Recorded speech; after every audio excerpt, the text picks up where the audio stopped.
Shalom. This week's Sedra Shlach. At the heart of this week's Torah portion is a rebellion against Moshe that was ostensibly about equality among Jews. Any serious student of history knows that rebellions about equality are rarely actually about equality and are really about one person feeling they aren't treated as well as someone else and they want to be treated as special as everyone else. At the start of this week's Torah portion, we read about Korach convincing people to rise up against Moshe, together with certain other Israelites, 250 of them altogether.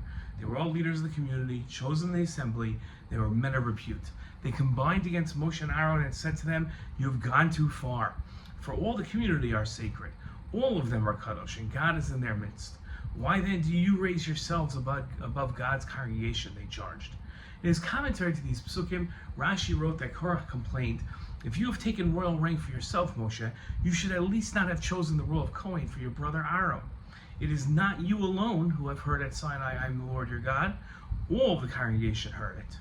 Korach's argument was that the Jewish people are all equally sacred and are all qualified to be a Kohen, not just Moshe and Aaron's family. Of course, Korach's motivation isn't equality for all, but rather a leadership spot for himself and for his family. Korach's argument provides the opportunity to look at the fallacy of trying to make everyone equal. The notion that all people must be treated as equals in every field is a seductive but dangerous fallacy. Human beings are not interchangeable. We differ profoundly in talents, intelligence, work ethic, physical abilities, and our temperament. A society that ignores these realities in pursuit of egalitarianism sacrifices competence for optics.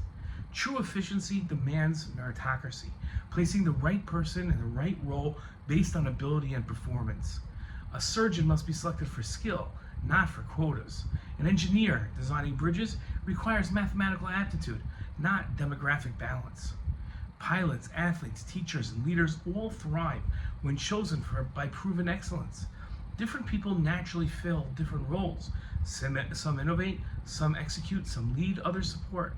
This division of labor, rooted in comparative advantage, is what powers prosperous civilizations. When societies elevate egalitarianism above efficiency, they flatten excellence. Standards are lowered to ensure equal outcomes. Mediocrity spreads as merit is penalized and incompetence is protected. Productivity declines, innovation stagnates, and resentment grows. Everyone ends up quote-unquote more equal, but equally poor in capability and results. History confirms this. Merit-based systems built empires and technologies. Enforced equality experiments delivered shared poverty. A flourishing world requires recognizing natural hierarchies of competence while ensuring equal opportunity under law. Fairness is giving everyone a chance to rise. Wisdom is allowing the capable to lead. Only then does society maximize human potential rather than equalize it into decline. Korach's argument for equality was as transparent as it was foolish. As soon as he began talking about equality among people, it was obvious his approach was nefarious. Korach's rebellion was short-sighted, fraudulent, and poorly conducted. His punishment was just and serves as a lesson for societies for eternity. Shabbat Shalom.